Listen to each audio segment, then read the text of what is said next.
काशी में रामदास नाम का मोची रहता था। वह ईमानदार था। रामदास रोज की तरह अपनी दुकान में बैठा हुआ था। तभी उसके पास एक ब्राह्मण आया और अपना जूता सिलने के लिए दिया। जूता सिलते हुए रामदास ने ब्राह्मण से पूछा, आप कहाँ से आए हैं? मैं कावेरी तट से गंगा माँ के दर्शन करने और नहाने आया हूँ। क्यों?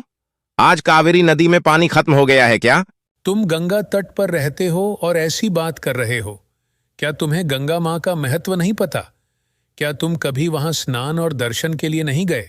रामदास ने जवाब दिया, ना मुझे महत्व पता है और ना ही मैंने कभी वहां स्नान किया है।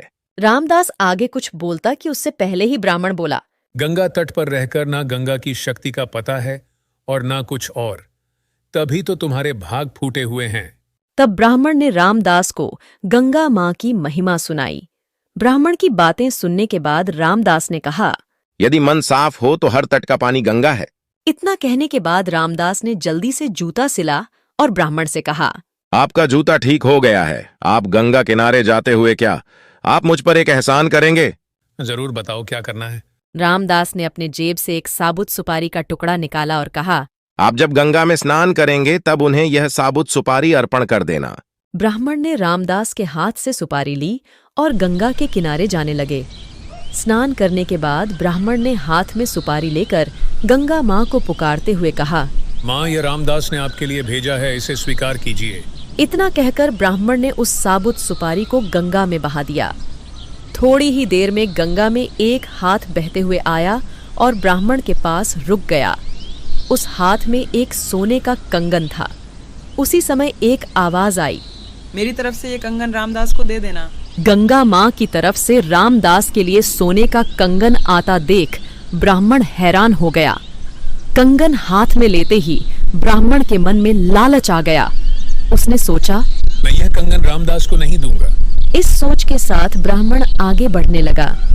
कुछ दूर जाते ही उसके मन में सवाल उठा कि अगर मैंने यह कंगन बेचा तो पूछताछ होगी और मुझ पर चोरी का इल्जाम लग सकता है।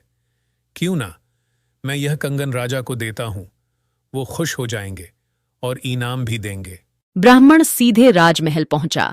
वहां पहुंचते ही राजा को प्रणाम करके ब्राह्मण ने उन्हें कंगन भेंट कर दिया। उस कंगन की चमक को देखकर राजा ने ब्राह्मण से, ये कंगन देखकर तो लग रहा है मानो ये स्वर्गलोक का है।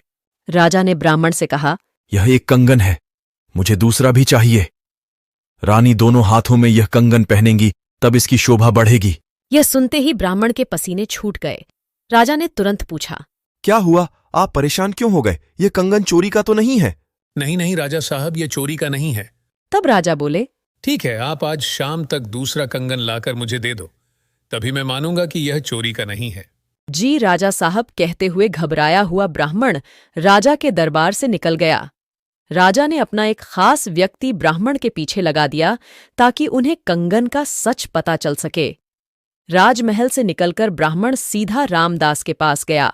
उसने गंगा माँ द्वारा दिए गए कंगन के बारे में रामदास को बता दिया। उसके बाद रामदास से पूछने लगा कि दूसरा कंगन कैसे हासिल होगा? रामदास ने ब्राह्मण की सारी बातें सुनने के बाद रामदास ने हाथ जोड़कर गंगा माँ से ब्राह्मण को बचाने की विनती की। 1 मिनट के बाद रामदास ने अपने सामने रखी एक बाल्टी में हाथ डाला और उससे वैसा ही कंगन निकाल लिया। ब्राह्मण यह देखकर हैरान हो गया। उसका पीछा कर रहा राजा का खास व्यक्ति भी यह चमत्कार देखकर दंग रह गया। यह सब देखकर वो सीधे राजा के पास पहुंचा और उन्हें सारी बातें बता दीं। इधर ब्राह्मण भी रामदास को धन्यवाद कहकर कंगन लेकर राजमहल निकल गया। वहां पहुंचते ही ब्राह्मण ने राजा को कंगन दिया। राजा ने उससे कुछ नहीं पूछा और चुपचाप कंगन ले लिया। लेने के बाद राजा खुद रामदास के पास गए और रामदास को गंगा माँ की भक्ति के लिए इनाम दिया।